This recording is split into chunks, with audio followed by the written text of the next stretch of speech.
যেভাবে আমরা ভারতের প্রক্সি সেবাদাসী হাসিনাকে খেলে দিয়েছি, ঠিক একইভাবে ভারতের সকল প্রক্সিকে খেলে দেওয়া হবে।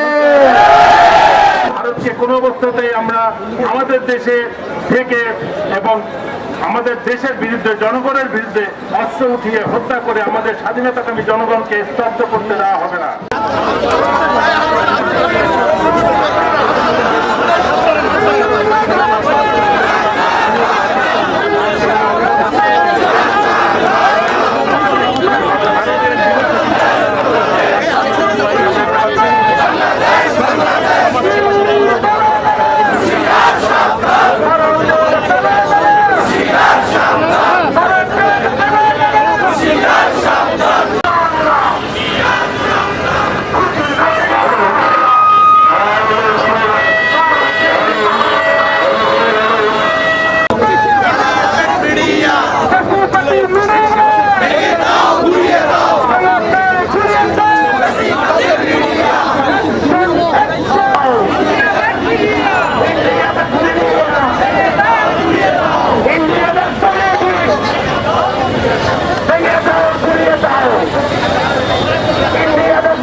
নিরাপত্তা না থাকলে সে ভারত হোক, হাসিনা হোক, যে কোনো খুনি লীগ হোক, আমরা তাদেরকে রুখে দিব ইনশাআল্লাহ। আজকে রাজপথের এই কর্মসূচি থেকে লাস্ট বার্তা আমরা দিতে চাই, আমরা জাতি হিসাবে সভ্য। আপনারা আগরতলায় আমাদের দূতাবাসে হামলা করেছেন, আমরা সভ্য, আমরা আপনাদের দূতাবাসে হামলা করিনি। আমরা শুধুমাত্র আপনাদেরকে জানিয়ে দিতে চেয়েছি, বাংলাদেশের তরুণ প্রজন্ম, বাংলাদেশের ছাত্র সমাজ, বাংলাদেশের মা বোনেরা আপনাদের প্রতি কি পরিমাণ ঘৃণা রাখে। আপনারা এটা দেখে চান, আপনারা দাদাগিরি বন্ধ করুন, আগ্রাসন বন্ধ করুন, না হয় আপনাদের সেই পরিণতি হবে যেই পরিণতির কথা অন্যান্য মানুষ আপনাদেরকে হুঁশিয়ার করে দিচ্ছে। ইনকিলাব, ইনকিলাব।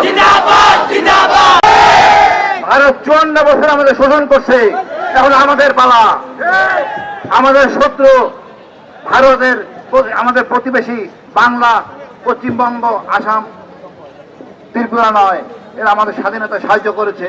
আমাদের শত্রু দিল্লি, আমাদের শত্রু আওয়ামী লীগ, আমাদের ভাই হাদি আজকের খুব সংকটময় সমস্যায়।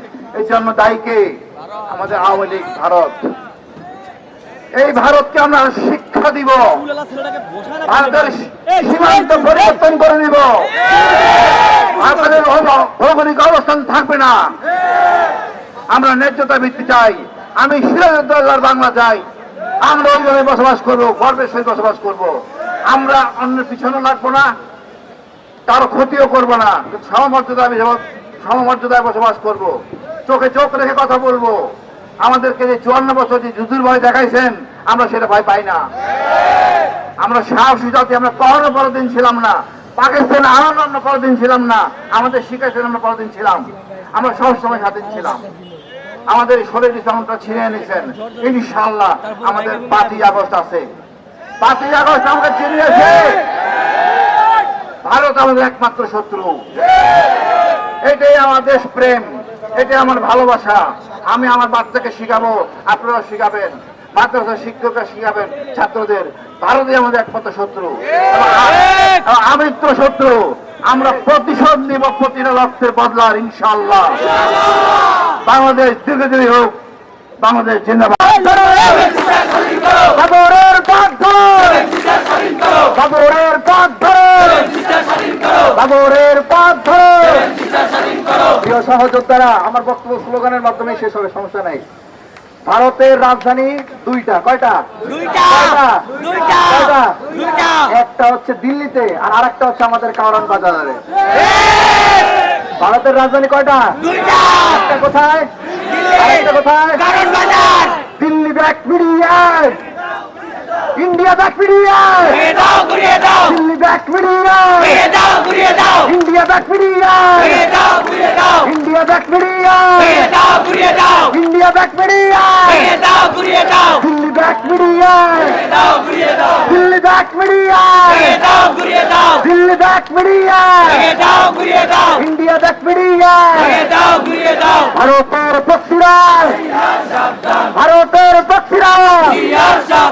ভাইরা, আমরা দেখতে পেয়েছি যে আমাদের প্রিয় ভাই জুলাইয়ের সন্তান ওসমান হাদিকে গুলি করার পরে সেই সন্ত্রাসী কোথায় পাওয়া গেছে? পাওয়া গেছে।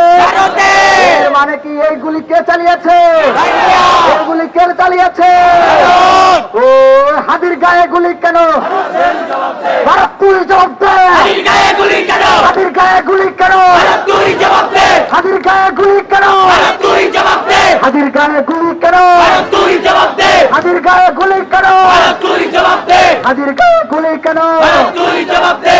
সংগ্রামী সহযোদ্ধা বন্ধুগণ, আমরা হুঁশিয়ারি করে বলে দিতে চাই, বাংলাদেশের মাটিতে আর কোন ভারতীয় প্রক্সিদের মেনে নেওয়া হবে না। জুলাইয়ের 24-এ যেভাবে আমরা ভারতের প্রক্সি সেবাদাসী হাসিনাকে খেলে দিয়েছি, ঠিক একইভাবে ভারতের সকল প্রক্সিকে খেলে দেওয়া হবে, সেভেন সিস্টার খেলে দেওয়া হবে, ভারতীয় পোর্শনকে খেলে দেওয়া হবে, দিল্লির মিডিয়াকে খেলে দেওয়া হবে। সংগ্রামী সহযোদ্ধা বন্ধুগণ, বক্তৃতা আর কি দেব? পৃথিবীতে যদি কোনো ফকিন্নি দেশ থাকে সেটা হচ্ছে ভারত। পৃথিবীর মানচিত্রে ভারত হচ্ছে একটা ফকিন্নি দেশ। এরা যেই পাতে খায় সেই পাতেই। সহযোদ্ধা বন্ধুগণ, আমি পরিসংখ্যান দেখছিলাম আর বলছি, আজকে আমাদের এখানে উপস্থিতি বলে ভাই, দেশ রক্ষা এটাই মানে রঙ্গ। যদি জীবন বাঁচাতে হয়, দেশকে রক্ষা করতে হবে। ভারত আমাদের বন্ধু রাষ্ট্রকে বলতে চাই, আমরা তাদেরকে হুঁশিয়ারি করে বলতে চাই, যদি ভারত আমাদের বন্ধু রাষ্ট্রই হয়ে থাকবে, তাহলে সেখান থেকে হত্যা করা হবে। অতএব ভারত আমাদের বন্ধু হতে পারে না। আমরা স্বাধীনতার যুদ্ধের পরবর্তী সময়ে ভারতীয় সৈন্যরা বাংলাদেশ ছেড়ে দেয়নি, আপনারা জানেন। ইংল্যান্ডের একটা পত্রিকা উঠেছে, ভারতীয় সৈন্যরা যখন বাংলাদেশ থেকে চলে যায় তখন 200 মিলিয়ন ডলার মার্কিন ডলার বাংলাদেশ থেকে লুট করে নিয়ে যায়। তাহলে তারা কি আমাদের রক্ষক দিবে না? তারা বাংলাদেশকে একটি ছায়া সংগঠনের মতো করে একটি ছায়া রাষ্ট্র করতে দিয়েছিল, নিজেদের সংবাদ মনে করে নিয়ে গেছে। অতএব আমরা বলতে চাই, বাংলাদেশ তলে থাকবে না ইনশাআল্লাহ। আধিপত্যবাদ মুক্ত করেই ছাড়বে বাংলাদেশকে। সর্বশেষ প্রেক্ষাপটের পক্ষ থেকে আমরা আধিপত্যবাদ বিরোধী আন্দোলন চালিয়ে দেবো ইনশাআল্লাহ। সবার হাতে থাকবে খুন্তা কোড়াল, একটাই ইট আস্ত রাখা হবে না এখানে। বাংলাদেশ থেকে ভারতের সকল হাই কমিশনারকে উচ্ছেদ করে বাংলাদেশকে বিতাড়িত করে দেওয়া হবে। এই সাথে সর্বশেষ একটা কথা বলে শেষ করব। তৌহিদ সাহেব, আপনার প্রতি আমাদের অগাধ আস্থা থাকেন, তাহলে আপনার পদত্যাগের দাবিতে পররাষ্ট্র মন্ত্রণালয় ঘেরাও করতে আমরা বাধ্য হব। বহির্বিশ্বের অন্যান্য দেশগুলোকে হুঁশিয়ারি করে বলে দিতে চাই, তারা একদিক দিয়ে বাংলাদেশের সাথে বন্ধুত্বের কথা বলেন আর অন্যদিকে ব্যাগ ধরে ভারতকে সাপোর্ট প্রদান করেন। আপনারা যদি এগুলো চালিয়ে যেতে থাকেন তাহলে আপনাদের বিরুদ্ধে গণ বয়কটের ঘোষণা দিতে আমাদের এক মুহূর্ত চিন্তা করতে হবে না। সুতরাং সবাইকে সাবধান হয়ে যাওয়ার আহ্বান জানিয়ে এবং আমাদের এই কর্মসূচির সফলতা কামনা করে আমার বক্তব্য এখানে শেষ করছি। ইনকিলাব ইনকিলাব জিন্দাবাদ জিন্দাবাদ ইনকিলাব ইনকিলাব জিন্দাবাদ জিন্দাবাদ ইনকিলাব ইনকিলাব জিন্দাবাদ জিন্দাবাদ ভারত ভারত মুর্দাবাদ মুর্দাবাদ ভারত ভারত মুর্দাবাদ মুর্দাবাদ মুজিববাদ মুজিববাদ মুর্দাবাদ মুর্দাবাদ ইনকিলাব ইনকিলাব জিন্দাবাদ জিন্দাবাদ। আমরা যারা স্বাধীনতাকামী, আমাদের প্রকৃত স্বাধীনতা আমরা অর্জন করতে চাই। ভারতীয় আগ্রাসনের অংশ হিসেবে ফারাক্কার পানির হিস্সা, তিস্তার পানির হিস্সা, সকল বৈষম্যমূলক যত চুক্তি আছে সব বাতিল করতে হবে এবং আমাদের সাথে যে বন্দি বিনিময় চুক্তি আছে সেই চুক্তির পরিপ্রেক্ষিতে সকল খুনি এবং যারা পলাতক আসামি আছে স্বৈরাচার সরকারের এবং সামরিক বাহিনীর, তাদের সকলকে ফেরত দিতে হবে অতি দ্রুত। শাস্তিপ্রাপ্ত আসামিদেরকে অবশ্যই ফেরত দিতে হবে, না হলে আমরা এই চুক্তি স্থগিত ঘোষণা করলে সেভেন সিস্টার্সের কি হবে তা আর বলার অপেক্ষা রাখে না। আমরা একটা সময় দিব, এই বছরের শেষ পর্যন্ত 31শে ডিসেম্বর এই বন্দি বিনিময় চুক্তি যদি কার্যকর না হয় তাহলে এটাকে সরকার যেন বাতিল ঘোষণা করেন এবং তার বিনিময়ে যা কিছু করার আমরা করব এবং ভারত থেকে কিভাবে সকল পলাতকদেরকে বাংলাদেশে এনে শাস্তি দিতে হয় সেটা আমরা ব্যবস্থা করব।